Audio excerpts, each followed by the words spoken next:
Have you ever heard a story that made the hairs on the back of your neck stand up? A story told to you by a friend who swore it happened to their cousin's roommate or a colleague's sister-in-law? A story so specific, so chillingly plausible that it felt real. Maybe it was the one about the calls coming from inside the house.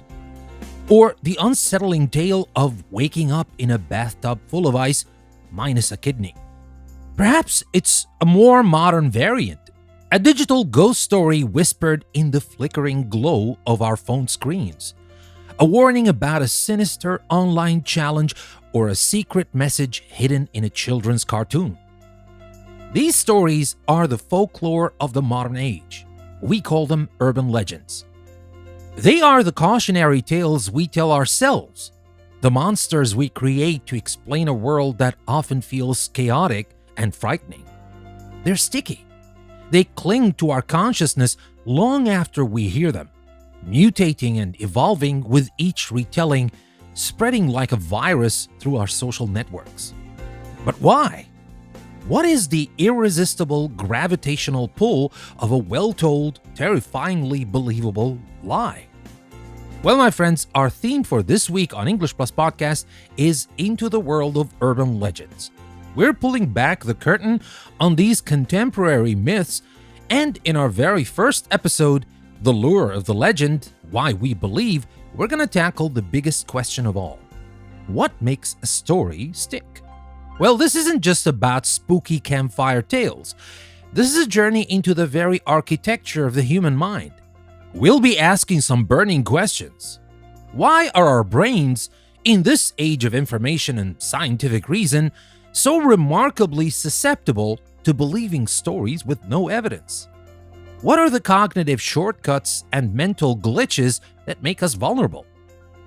What is the emotional cocktail that makes a legend so potent? Is it fear? Disgust? A twisted sense of curiosity?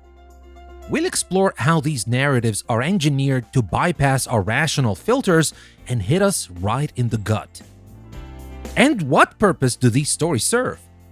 Are they just harmless fun? Or do they function as a kind of social glue, transmitting our deepest cultural anxieties, our shared fears, and our unwritten rules of conduct from one generation to the next?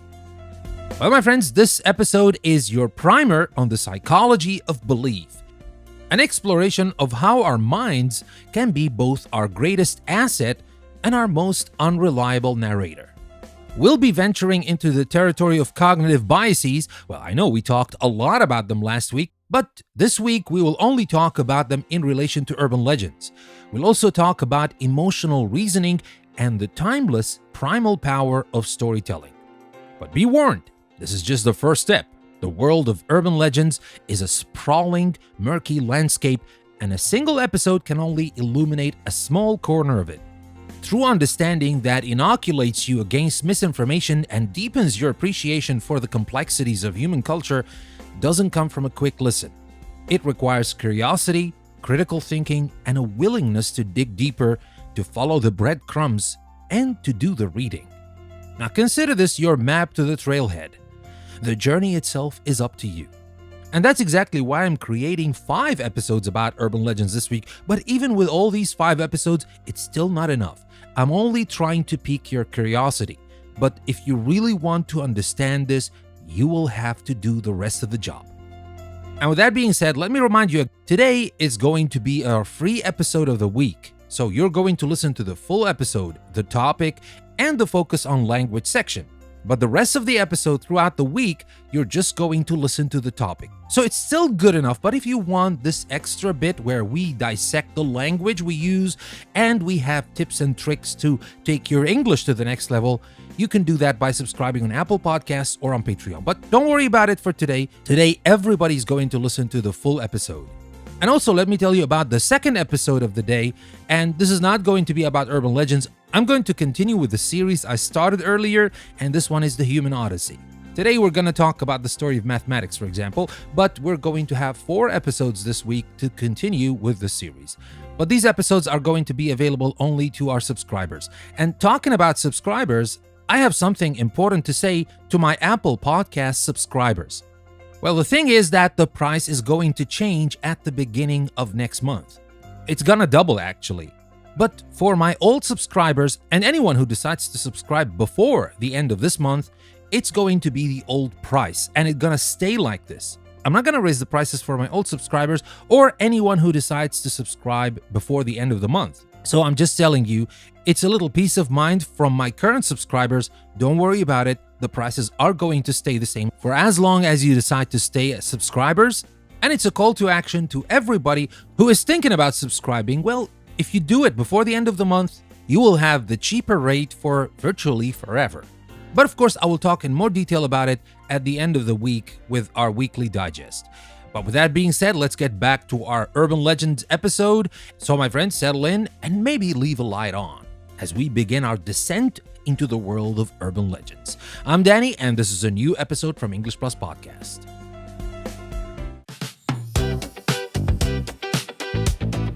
Hello and welcome to the very first episode of Into the World of Urban Legends. Together, we're going to embark on a journey into the shadowy corners of modern folklore, the stories we tell in hushed tones, the ones that always seem to have happened to a friend of a friend. So let's start with a classic.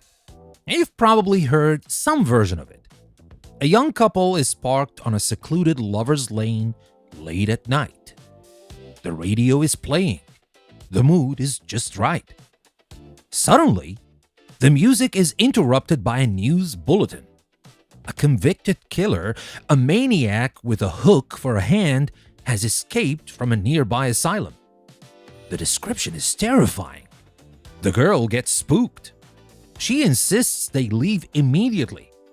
The boy, frustrated but wanting to placate her, guns the engine and speeds off. When they get back to her house, he gets out to open her door, and then he freezes. There, dangling from the passenger's side door handle, is a bloody hook. Chilling, right? The story of the hook has been terrifying teenagers for decades. It has every ingredient of a perfect urban legend. A relatable situation, a specific and terrifying threat, a suspenseful build-up, and that killer twist at the end. But here's the thing. It never happened. There's not a single documented case of a hook-handed maniac menacing teenagers on Lover's Lane. And yet, the story persists. It survives. Now that brings us to the central theme of today's episode. Why? Why do these stories, completely untethered from reality, have such a tenacious grip on our collective imagination? What is it about our psychology, our culture, and our very wiring that makes us not only believe them, but feel a compulsive urge to share them? Well, this is the lure of the legend. First, let's get our definition straight. An urban legend isn't just any old rumor. It's a narrative. It's a story with a plot, characters, and often a shocking or ironic climax. Folklorist Jan Harold Brandvand, who is basically the godfather of urban legend studies, calls them modern folklore. Now, unlike traditional folklore, which might involve magical creatures in ancient forests, urban legends are set in our world. They happen in shopping malls, on college campuses, in the back seats of cars. They reflect modern anxieties, and crucially, they are always presented as true, vouched for by a supposedly reliable, albeit distant, source. That infamous friend of a friend. So, if they aren't true, why do they feel so true? Well, the answer lies not in the stories themselves, but inside our own heads. Our brains are incredible machines, but they're not perfect. They're built for efficiency, not for constant, rigorous fact-checking. To navigate a complex world, we rely on mental shortcuts, what psychologists call heuristics. And it's these very shortcuts that urban legends exploit so brilliantly. Now let's talk about one of the biggest culprits, the availability heuristic. Now, this is a fancy term for a simple concept. If you can think of an example of something easily, you assume it must be common and true. Our brains equate the vividness and emotional impact of a memory with its frequency. Think about the perennial legend of poisoned Halloween candy or people putting razor blades in apples. Every year, these stories resurface, causing waves of panic. The number of actual verified cases of strangers randomly poisoning Halloween treats is practically zero. So, why does the fear persist? Well, because the story is terrifying. The image of a child being harmed in such a treacherous way is so emotionally potent, so available to our imagination that it feels more probable than it is. The story is sticky because the fear it generates is immediate and visceral. We don't remember the statistics. We remember the chilling image of a razor blade hidden inside a shiny red apple. Then there's the equally powerful confirmation bias. This is our brain's tendency to favor information that confirms what we already believe. We're all the heroes of our own story, and we like to be right.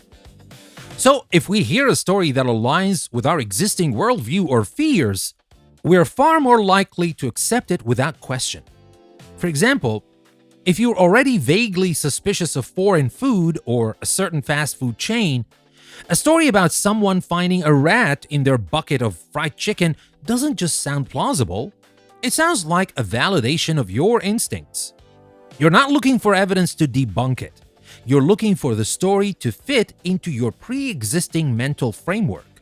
The legend doesn't create the belief, it reinforces it. And when we share it, we're not just sharing a story, we're sharing a piece of our own worldview, seeking validation from others who believe the same thing. But it's not all about these cold cognitive mechanics. We are not robots, after all. The true power of an urban legend lies in its emotional core. A dry list of facts will be forgotten by lunchtime. But a story that makes you feel something, like fear, disgust, anger, even a dark sense of humor, well, that story stays with you. And urban legends are master classes in emotional manipulation. Take the emotion of disgust. It's one of our most primitive, hardwired survival instincts, designed to keep us away from contamination and disease. Many urban legends tap directly into this. You have the story of spiders laying eggs in a person's skin after a tropical vacation, or the famous legend of the Kentucky Fried Rat. Now, these stories aren't just scary, they're revolting. They make our skin crawl. That powerful, visceral reaction makes the story incredibly memorable and shareable. When you hear it, your first impulse is to warn others, to spread the feeling of disgust almost as a way of expelling it from yourself. Can you believe this? How disgusting! This is definitely a powerful social transaction. And fear, of course, is the undisputed champion. Many of the most enduring legends are essentially cautionary tales dressed up in horror movie clothes. The Babysitter and the Man Upstairs isn't just a scary story. It's a warning about stranger danger and the sanctity of the home. The Hook is a warning about the dangers of youthful passion and isolated places. These stories give a face and a narrative to our abstract fears. It's easier to be afraid of a specific maniac with a hook than it is to be afraid of the general concept of random violence. The story gives us a tangible threat to focus on, and in a strange way, a set of rules to follow. Don't park on Lover's Lane. Always check the children.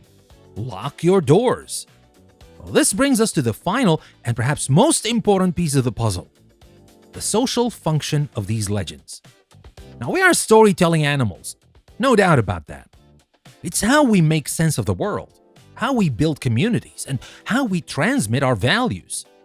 Urban legends are, in essence, the modern-day equivalent of fables or parables. They serve as a vehicle for transmitting cultural norms and anxieties. But think about the legends that have emerged in the digital age. Stories about people being stalked through their social media check-ins, or laptops with webcams being used to spy on people in their own homes.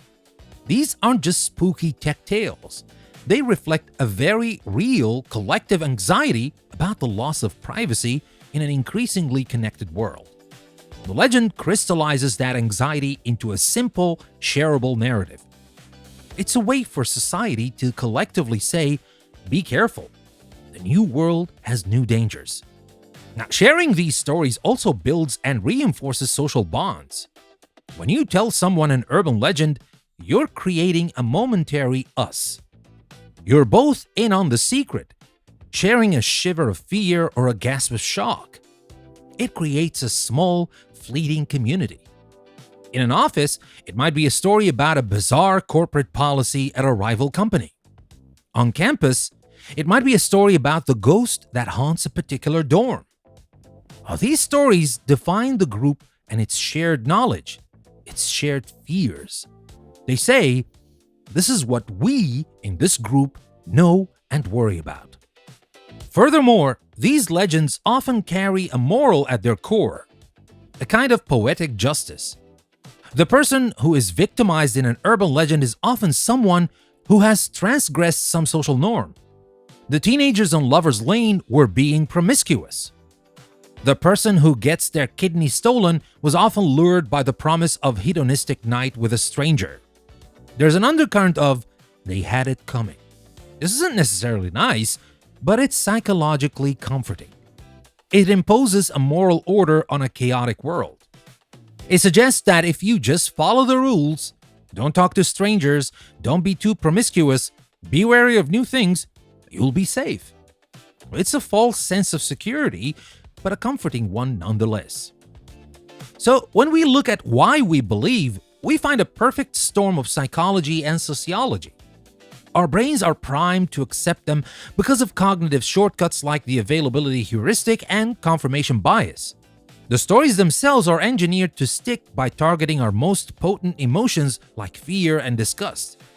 And we are compelled to share them because they help us make sense of our fears, enforce social norms, and build community bonds. An urban legend is never just a story. It's a mirror. It reflects our hopes, our prejudices, our fears, and our anxieties. The hook-handed killer isn't just a monster. He's a manifestation of our fear of the unknown, of the violence that can erupt without warning. The poison candy isn't just a threat. It's a symbol of a world where even the most innocent of pleasures can be corrupted. Understanding the lure of the legend isn't about debunking every story you hear. It's about developing a new kind of literacy. It's about learning to recognize the narrative tricks, the emotional hooks, and the psychological triggers. It's about asking not, did this really happen, but why is this story being told? What does it say about us? Because in the end, the most fascinating character in any urban legend isn't the victim or the monster. It's us, the teller and the listener, the believer and the sharer. We are the ones who breathe life into these tales, who keep them alive around the digital campfires of the 21st century. And understanding why we do that is to understand a fundamental part of what it means to be human. So, that's about our very first episode for this week about urban legends. Next time, on Into the World of Urban Legends, we'll take a look at some of the most famous legends and trace their lineage, showing how these stories mutate and adapt over time from the back of a horse-drawn carriage to the depths of the internet. Well, that's what we're gonna talk about next time, but we're not done for today. You know, it's English Plus Podcast. I love the plus part. Maybe a little bit more than the English, maybe just the same, but I definitely love them both. Well, the plus part of English Plus is to take your knowledge to the next level, right? But the English part is to take your English to the next level, and that's exactly what we're gonna do next. We're gonna have the Focus on Language section. That's coming next. Don't go anywhere. I'll be right back.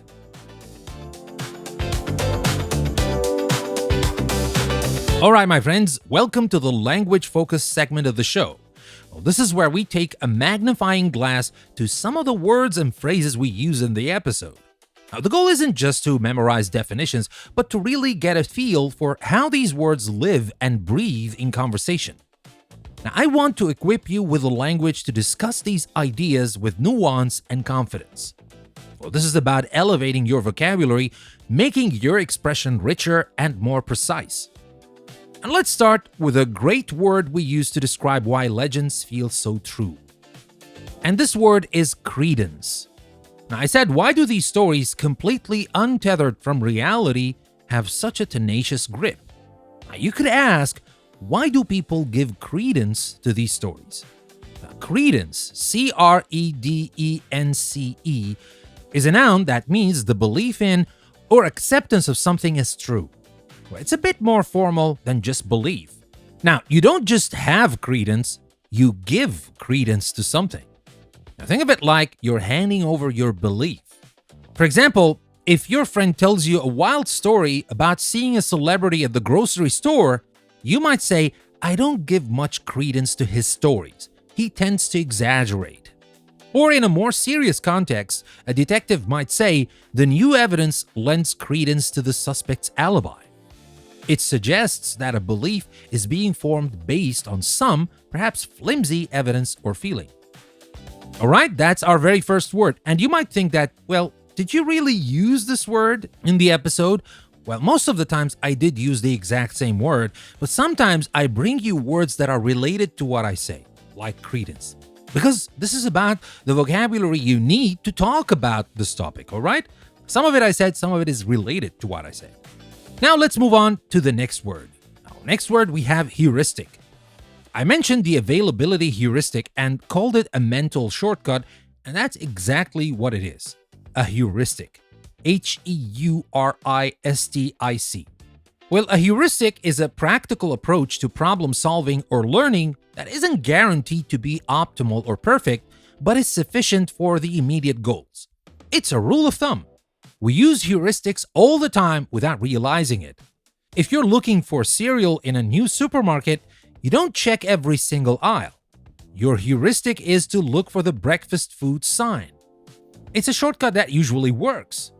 The availability heuristic is a specific type, where our brain's shortcut is, if I can think of it easily, it must be important.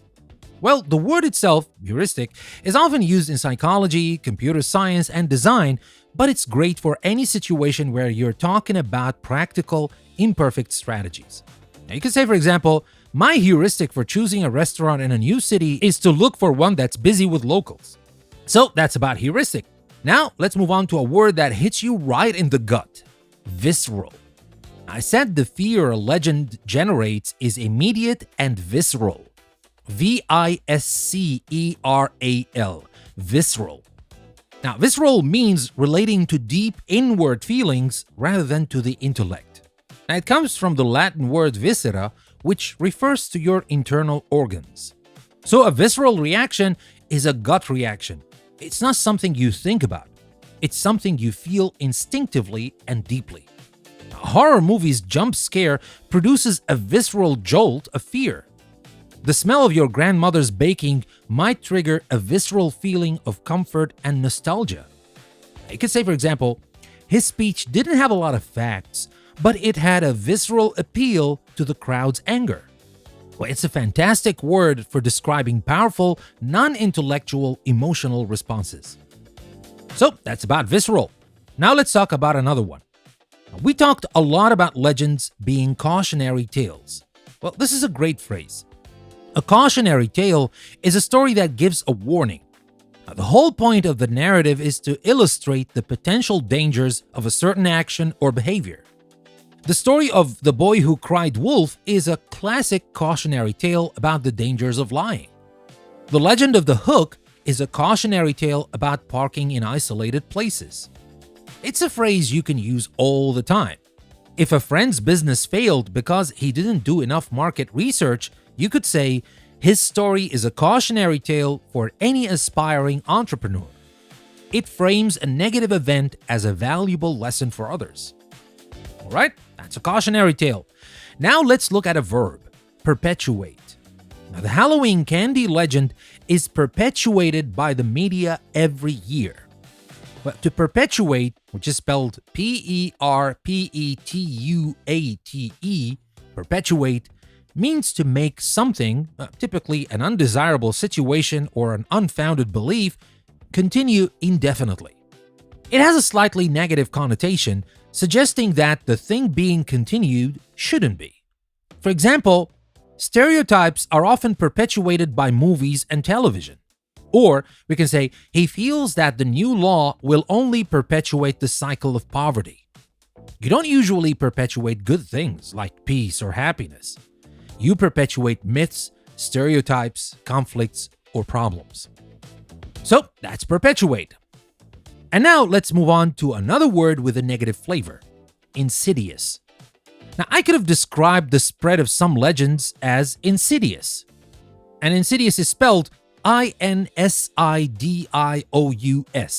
Insidious. Insidious means proceeding in a gradual, subtle way, but with harmful effects. It's like a poison that works slowly and you don't notice it until it's too late. It's not a big, obvious threat. It's a creeping one. For example, we can say procrastination is an insidious habit. It starts small, but can eventually derail your entire life. Or we can say the disease is insidious, showing no symptoms for years. And when you talk about the insidious spread of misinformation, you're highlighting how it subtly infiltrates our thinking without us even realizing it's happening. So that's insidious, my friends. And now let's move to a more positive and active word we used, and this one is to debunk. Now, I said the goal isn't to debunk every story.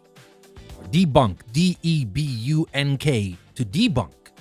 Well, to debunk means to expose the falseness or hollowness of a myth, idea, or belief. It's what shows like Mythbusters do for a living.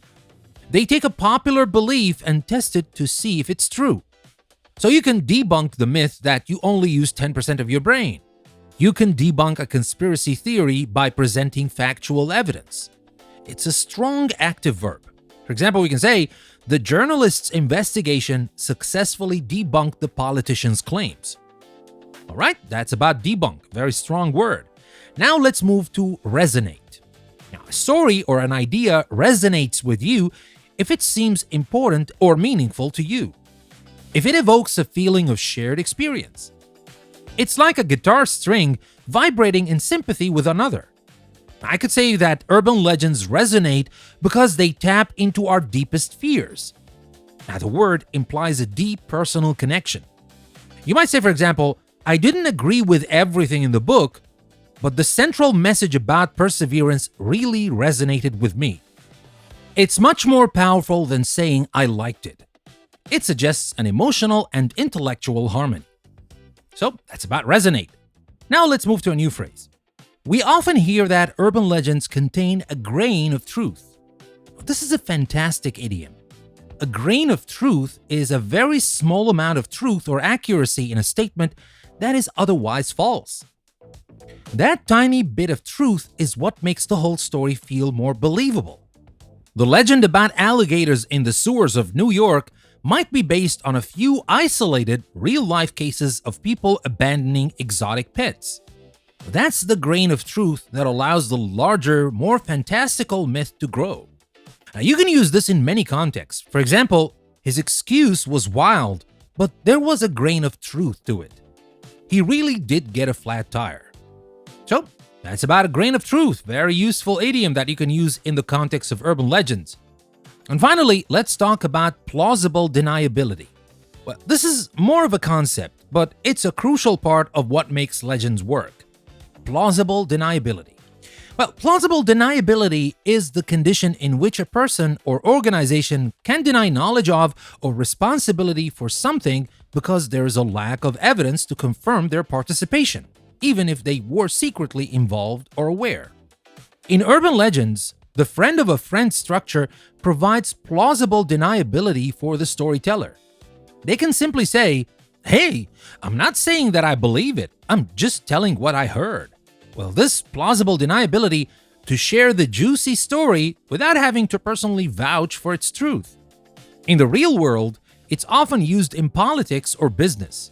A CEO might set up a chain of command so that they have plausible deniability if their subordinates engage in illegal activities. They can simply say, "I never gave that order directly." Plausible deniability. All right? So there you have it. We talked about credence, heuristic, visceral, cautionary tale, perpetuate, insidious, debunk, resonate, grain of truth, and plausible deniability. These are tools for you. Try to weave them into your conversations this week. Notice them when you read, and trust me, the more you use them, the more they become a natural part of your expressive toolkit.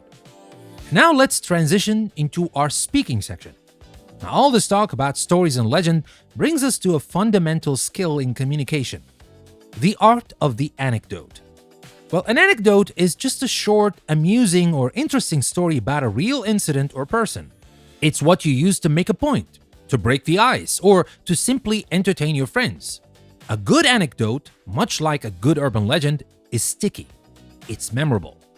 So, how do you craft a compelling anecdote instead of just rambling? Now, let's break it down into 4 simple steps. First is the hook. You need to grab your listener's attention immediately. Start with something intriguing. Don't say, "So one time I went to the store." Instead, try something like, "You will not believe what happened to me in the checkout line yesterday." Or, "This reminds me of the most embarrassing moment of my entire life." The hook creates a question in the listener's mind that they want answered. So, that's the first thing you need to start with. Second is the context. Well, this is the setup. You need to give just enough background information for the story to make sense. Who was there? Where were you? What was the general situation? The key here is brevity. Don't get bogged down in unnecessary details. Just give the essentials. "I was at this tiny, packed coffee shop trying to finish up some work before a big deadline." That's about it. And now let's move on to the third part, and this is the most important part, and that's the climax or the turning point. This is the moment where things happen, the punchline of the joke, the core of the story. It's the surprising, funny, or shocking event that makes the story worth telling. Now build a little suspense if you can. You can say something like, "So I'm standing there, minding my own business, when suddenly the man in front of me turns around and it's my old high school teacher who I hadn't seen in 15 years. Or something like that, of course. And finally, of course, finish with the punchline or the moral. Well, this is the wrap-up. What was the result? What was the feeling? It's the concluding thought that ties everything together. It could be the funny outcome, a lesson you learned, or a feeling you had. For example, "And he looks me dead in the eye and says, 'You still owe me that homework from 2005. My reaction was so visceral, I almost dropped my laptop right there." So, my friends, remember: hook, context, climax, punchline. Now let's try it again. And let me start with a bad anecdote. I was driving and saw a weird bumper sticker. In the good anecdote, we start with the hook. You say something like, "I saw something on my drive home yesterday that made me question everything."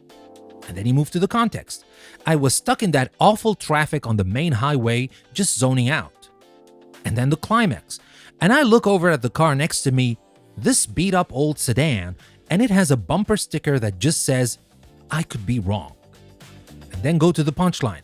For some reason, that simple phrase just resonated with me so deeply. In a world where everyone is so certain, this guy was just driving around admitting his own fallibility. It totally changed my mood. See the difference? Of course, I didn't tell you the entire bad anecdote, because it's bad, but that's how you make a good anecdote.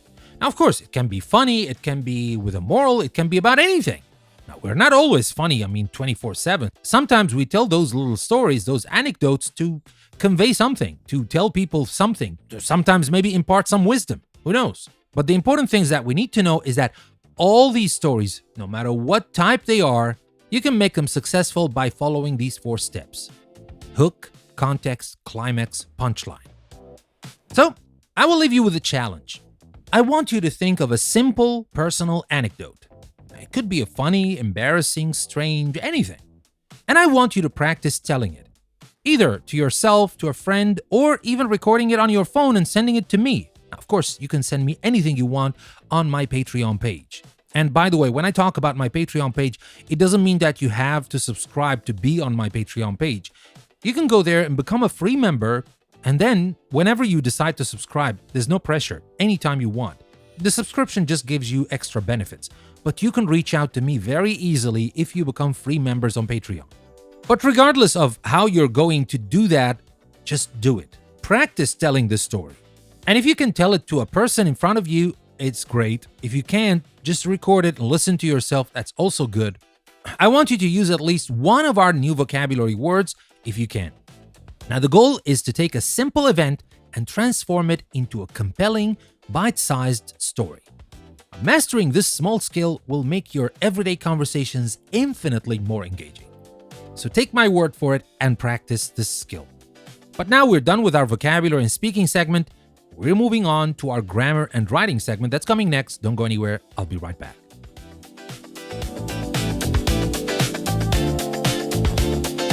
Welcome back to the second half of our language focus, grammar and writing.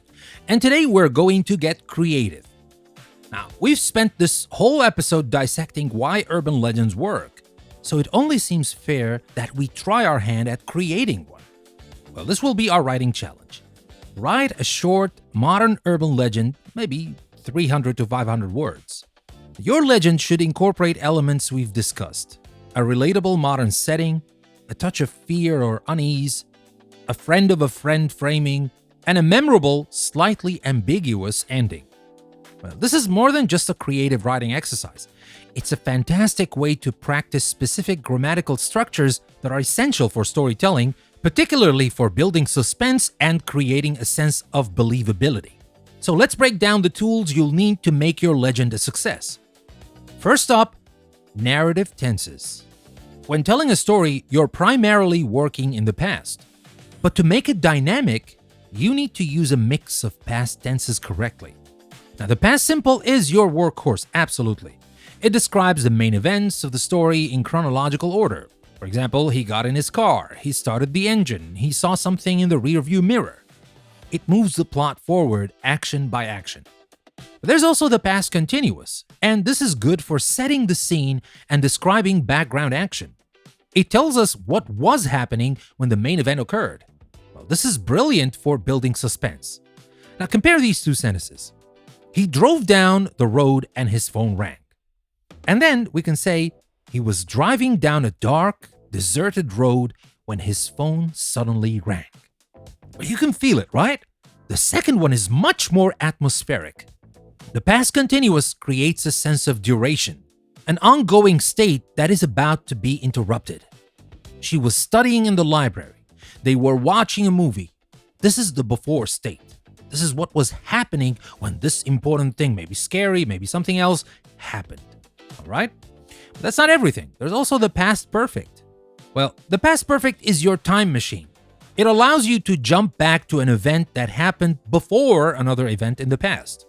Well, this is crucial for providing backstory or context without disrupting the main narrative flow. For example, he couldn't find his keys. He realized he had left them on the counter back at the cafe. You see, just by using the past perfect, you move back in time, it's your time machine, right? And you talk about something that happened before something else. The leaving of the keys happened before the realizing. In your urban legend, this is great for the twist. For example, she picked up the USB drive she found in the parking lot. She had no idea that the person who had dropped it was watching her from across the street.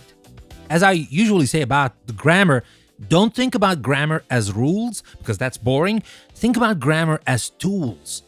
Tools that you can use to carve any meaning you want, to say anything you want, exactly the way you have it in mind. All right? So, your challenge, my friends, is to weave these three tenses together. Use the past continuous to set the scene, the past simple for the main actions, and the past perfect for crucial backstory. And that's useful, of course, for the story itself. But next, let's talk about creating that it could be true feeling. Now, for this, we need modal verbs of speculation and possibility. Now, urban legends rarely state things with 100% certainty, and that's part of their power. You'll want to use words like might, may, could, must, and can't. When you're speculating about a past event, you will want to use this form: the modal verb plus have plus the main verb in past participle. For example, Instead of saying a hacker stole her photos, you could say a hacker might have stolen her photos. It introduces doubt and mystery. You can say he must have been in the house already. Well, this implies strong certainty based on evidence. If you say she could have dropped her phone somewhere on the trail, this is one possibility among many. If you say he can't have known she was coming, this implies it's impossible. Now, using these constructions makes your narrator sound like they are trying to piece together the events, just like the listener, which pulls the listener deeper into the story. And third, let's leverage the power of conditional sentences. Now, conditionals are the language of cause and effect, of warnings. They are perfect for the cautionary element of an urban legend. The second conditional, the one that we use past simple with if, and in the result clause we say would and the base verb, this is used for hypothetical or unlikely situations. Well, this is great for the what if part of the story. For example, if you use that public Wi-Fi, your data would be vulnerable. It sets up a general rule or warning. And there's also the third conditional. That's when we use past perfect with if clause or with a condition, and in the result clause we use would have plus past participle of the verb. And this one is for speculating about past events that cannot be changed. Well, this is the ultimate tool for creating a sense of dread or a near miss. For example, if she had looked in the back seat, she would have seen him. This single sentence is the climax of many legends. It's incredibly powerful because it highlights the single small action that separated safety from disaster. If he hadn't listened to that weird voicemail, none of this would have happened. So try to build the climax of your legend around a chilling third conditional sentence. And finally, let's consider some stylistic techniques. And here we will talk about how to use vague language and hearsay. Well, this is where the friend of a friend element comes in. Now, start your stories with phrases like, "So my sister's friend from college told her this story." Or, "I don't know if it's true, but I heard about this thing that happened downtown." Well, this immediately gives you plausible deniability. Remember this phrase? Plausible deniability. This gives you plausible deniability and frames the story as a passed-on secret. Now use words like apparently, supposedly, somehow.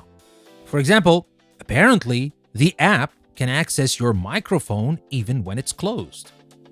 And try to employ rhetorical questions. Well, these are questions you ask without expecting an answer, designed to make the listener think and feel uneasy. For example, "But how could he have known she was there?" Or, "What do you think was really in that picture?" Now, these create gaps in the narrative that the listener's imagination will rush to fill, often with something far scarier than what you could write. So, to recap our writing challenge, let's start with the prompt. I want you to write a 300 to 500 word modern urban legend. The setting, well, of course, make it contemporary, something that's happening right now. Think like social media, gig economy jobs, smart devices, online dating, etc. You choose. And make sure to use your grammar toolkit. Mix past simple, past continuous, and past perfect to control the story's pacing and timing. Use modal verbs of speculation, might have, must have, could have, to create uncertainty.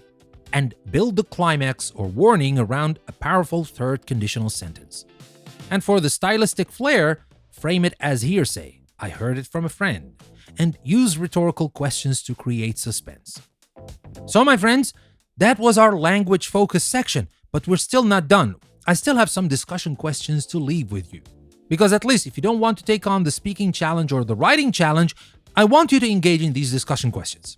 That's going to happen next. That's what I'm going to talk about next. Don't go anywhere. I'll be right back.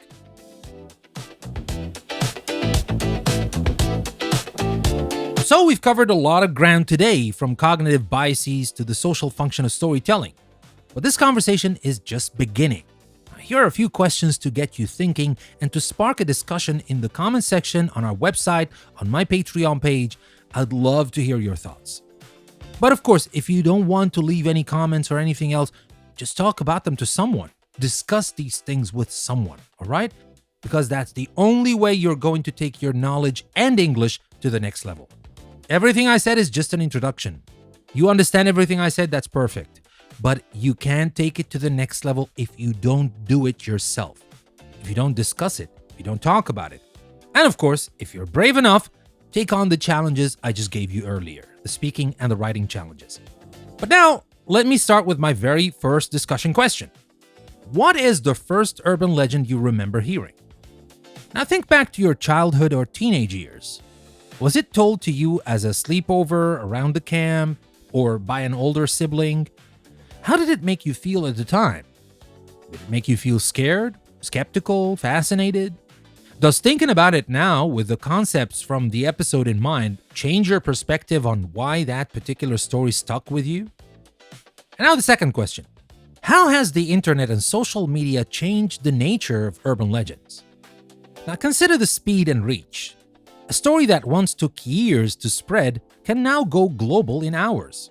Now think about creepypastas, viral challenges, or manipulated images like Slender Man. Are these new digital legends more or less powerful than the classic friend of a friend tales? Do they serve the same social function, or are they different? So, the second question. Now the third one. Can you identify a modern anxiety that is being expressed through a current urban legend or popular conspiracy theory? Now we talked about how legends reflect cultural fears. Now look around at the stories being shared today. Are there tales that speak to our anxieties about technology, globalization, corporate power, or scientific developments? Try to connect a specific modern story to a broader underlying fear in society. And now let me move to the next question. What is the ethical line between sharing a good story and spreading misinformation? Now, many people share urban legends with a wink, knowing they're probably not true, but enjoying the thrill. But where does that end? When does a harmless legend become a harmful rumor that could damage a person's reputation, hurt a business, or cause a public panic?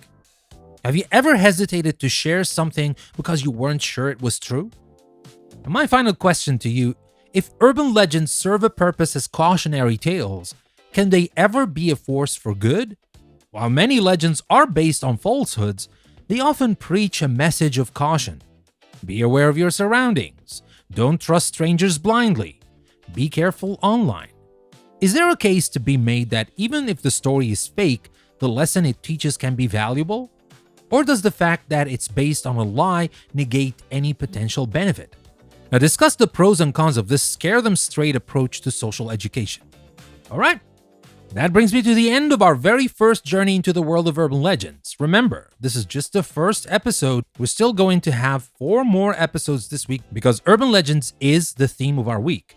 Now, we've explored the dark alleys of our minds and discovered that the scariest monsters are sometimes the biases and heuristics hiding within. If this episode resonated with you and you're hungry for more, the best thing you can do is to become part of the English Plus ecosystem.